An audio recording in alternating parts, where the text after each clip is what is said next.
kumbaga, ground zero with them, making them feel as comfortable as possible in being honest with each other. Because it starts with honesty and respect.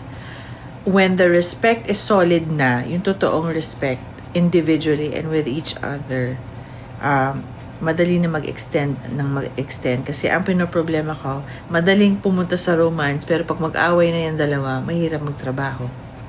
So kailangan talagang pukpukin ko ang respeto at na makinig sila sa isa't isa para maganda ang foundation. But if you jump into pa-sweet, romance, ganito, ganyan, mabilis ang ano niyan. I'm preparing them for long-term. A long-term, really respectful, dynamic, working relationship. Kasi that's my job, is to give them the tools to be as, yon. Basta, ang kukulit, pwedeng hintayin yung video.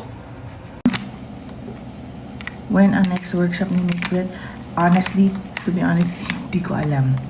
Kasi ang problema namin, scheduling. They're so busy.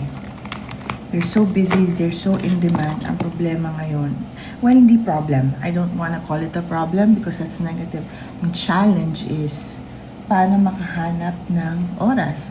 Because I'm busy and they're falling here. Because I'm busy and they're busy. So, finding a common time, and hindi lang silang tinuturuan ko. So, it's finding the common time to work together.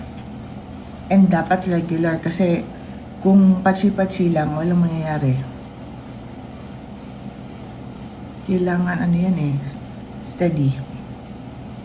Like in any kind of skill, kung pachi-pachi, walang mangyayari.